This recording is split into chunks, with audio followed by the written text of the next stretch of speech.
हैदराबाद की सड़कों पर उस रात सब कुछ सामान्य दिख रहा था। घड़ी में रात के 12:30 बजे थे। दिलसुख नगर का बस स्टॉप लगभग सुनसान था। सड़क पर कभी कभार गुजरती गाड़ियों की आवाजें आ रही थी। पीली स्ट्रीट लाइट के नीचे एक महिला अकेली खड़ी थी। साधारण सलवार सूट, हाथ में मोबाइल, चेहरे पर थकान, और ऐसा लग रहा था जैसे वो बहुत देर रात घर जाने के लिए बस का इंतजार कर रही हो।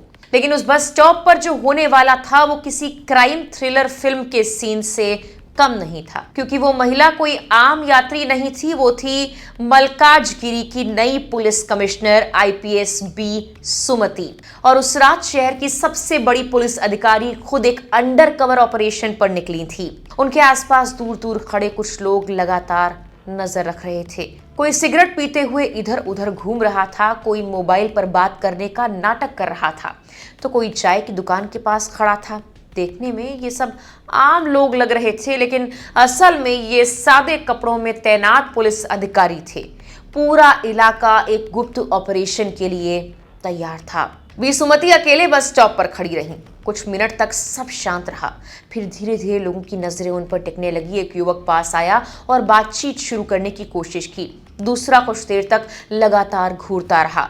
फिर कुछ बाइक सवार वहां धीमे होकर चक्कर लगाने लगे। किसी ने अश्लील टिप्पणी की, किसी ने निजी सवाल पूछने शुरू कर दिए, और कुछ लोग बस उनके आसपास मंडराने लगे। अगले 3 घंटों में करीब 40 लोग उस महिला के पास पहुंचे, और उन्हें इस बात का अंदाजा तक नहीं था कि जिस महिला को वो अकेली और कमजोर समझ रहे हैं वो पूरे शहर की पुलिस कमिश्नर है। जैसे ही किसी ने मर्यादा पार करने की कोशिश की, अंधेरे में छिपी पुलिस टीम अचानक एक्टिव हो गई। सादे कपड़ों में मौजूद एसआई और इंस्पेक्टर रैंक के अधिकारी तुरंत हरकत में आए। कुछ लोगों को मौके पर ही हिरासत में ले लिया गया। कई लोगों से पूछताछ हुई, कुछ की वहीं पर काउंसलिंग शुरू कर दी गई। रात 12 बजे से सुबह 3 बजे तक चला ये ऑपरेशन सिर्फ एक रेड नहीं था, ये शहर की सच्चाई देखने का एक तरीका था। दरअसल मल्काजगिरी पुलिस को लगातार शिकायतें मिल रही थी कि दिलसुख नगर और आसपास के इलाकों में रात के वक्त महिलाएं सुरक्षित महसूस नहीं करती। खासकर हॉस्टल में रहने वाली छात्राएं और नौकरी करने वाली महिलाएं देर रात छेड़छाड़, पीछा करने और नशे में धुत लोगों की बदसलूकी का सामना करती हैं। कई रिपोर्ट्स में सामने आया था कई महिलाएं रात में अकेले सफर करने से डरने लगी हैं। लेकिन बी सुमति सिर्फ फाइलों और रिपोर्ट्स पर भरोसा नहीं करना चाहती थी। उन्होंने फैसला किया कि अगर सच जानना है तो खुद मैदान में उतरना ही होगा। यही वजह थी कि मल्काजगिरी पुलिस कमिश्नर बनने के कुछ ही दिनों बाद उन्होंने ये अंडरकवर ऑपरेशन प्लान किया। बिना किसी दिखावे वाली सुरक्षा के, बिना पुलिस यूनिफॉर्म के, बिना किसी वीआईपी पहचान के वो खुद एक आम महिला बनकर बस स्टॉप पर खड़ी हो गई। और कुछ ही मिनटों में उन्हें एहसास हो गया कि रात में अकेली महिला होना कितना मुश्किल हो सकता है। कई युवक नशे में बताए गए, कुछ पर गांजा लेने का शक था। कई लोगों का व्यवहार काफी संदिग्ध था। पुलिस अधिकारियों के मुताबिक कुछ लोग लगातार महिला को असहज करने की कोशिश कर रहे थे। कोई पास आकर खड़ा हो जाता, कोई बातचीत का बहाना बनाता, तो कोई बाइक धीमी कर अश्लील कमेंट्स करता। सबसे डराने वाली बात यह थी कि ये सब एक भीड़ भाड़ वाले इलाके में हो रहा था, जहां लोग इसे सामान्य मानकर नजरअंदाज कर देते हैं। ऑपरेशन खत्म होने तक करीब 40 लोगों को हिरासत में लिया गया। पुलिस ने कहा इन लोगों की काउंसलिंग कराई जाएगी ताकि उन्हें अपनी गलती का एहसास हो और भविष्य में ऐसी हरकतें दोबारा ना हो। लेकिन इस पूरी कहानी ने लोगों का ध्यान सिर्फ ऑपरेशन की वजह से नहीं खींचा, बल्कि इसलिए भी क्योंकि इसे लीड करने वाली अधिकारी कोई साधारण आईपीएस नहीं है। वी सुमति तेलंगाना की सबसे चर्चित और अनुभवी महिला पुलिस अधिकारियों में गिनी जाती है। उन्हें इंटेलिजेंस ऑपरेशंस और संघर्ष समाधान की एक्सपर्ट माना जाता है। पुलिस महकमे में उनकी पहचान एक ऐसी अधिकारी की है जो सिर्फ आदेश देने में नहीं बल्कि खुद मैदान में उतरकर काम करने में विश्वास रखती हैं। 1 मई 2026 को उन्होंने मल्काजगिरी पुलिस कमिश्नर का पद संभाला और वो इस कमिश्नरेट की पहली महिला सीपी बनी। लेकिन उनका सफर यहां तक पहुंचने के लिए आसान नहीं था। बी सुमति का जन्म तेलंगाना के जोगुलांबा गढ़वाल जिले में हुआ था, जहां पर उनका परिवार सामाजिक और सार्वजनिक जीवन से जुड़ा हुआ था। उनके पिता बदुलुगा तिरुपति रेड्डी लगातार 10 साल तक गांव के सरपंच रहे। बचपन से ही सुमति पढ़ाई में काफी तेज थी। परिवार के लोग बताते हैं कि उनकी दादी का सपना था कि वो एक पुलिस अधिकारी बने और शायद वही सपना उन्हें इस मुकाम तक ले आया। उन्होंने आचार्य एनजी रंगा एग्रीकल्चर यूनिवर्सिटी से बीएससी एग्रीकल्चर की पढ़ाई की। बाद में उस्मानिया यूनिवर्सिटी से एचआर मैनेजमेंट में एमबीए किया।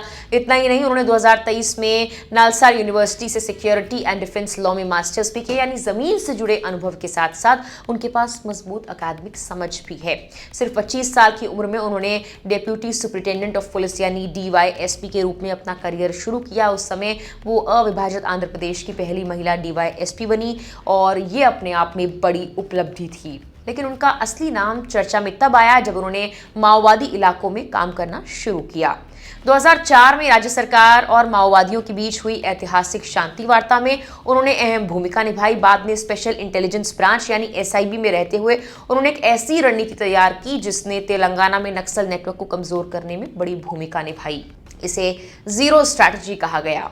इस रणनीति का विचार बेहद अलग था। वीर सुमति का मानना था कि अगर किसी माओवादी को मार दिया जाए तो वो शहीद बन जाता है, अगर गिरफ्तार हो जाए तो हीरो बन सकता है, लेकिन अगर वो आत्मसमर्पण कर दे तो संगठन के लिए जीरो बन जाता है। यानी उसकी विचारधारा और प्रभाव दोनों खत्म हो जाते हैं। इस सोच के साथ उन्होंने बातचीत, समझाइश और रणनीतिक ऑपरेशंस के जरिए सैकड़ों माओवादियों को आत्मसमर्पण करने के लिए तैयार किया। रिपोर्ट्स के मुताबिक उनकी भूमिका में 591 माओवादी नेताओं और कैडरों ने सरेंडर किया, जिनमें बड़े नेता भी शामिल थे। इसके अलावा उन्होंने वुमेन प्रोटेक्शन सेल में डीआईजी रहते हुए महिलाओं और बच्चों की सुरक्षा के लिए कई पहल की। भरोसा सेंटर जैसे प्रोजेक्ट्स को मजबूत किया, जहां अपराध पीड़ित महिलाओं और बच्चों को कानूनी, मेडिकल और मानसिक सहायता दी जाती है। टेक्नोलॉजी के इस्तेमाल में भी वो काफी आगे मानी जाती हैं। उन्होंने एआई आधारित पुलिसिंग और ड्रोन सर्विलांस जैसे प्रोजेक्ट्स को बढ़ावा दिया। टीजी क्वेस्ट जैसे टेक्नोलॉजी ड्रिवन प्रोजेक्ट्स में भी उनकी अहम भूमिका रही है। लेकिन इन सब उपलब्धियों के बावजूद लोगों को सबसे ज्यादा प्रभावित उस रात ने किया जब एक आईजी रैंक के अधिकारी बिना डर के अकेली महिला बनकर सड़क पर उतर गई सच जानने के लिए।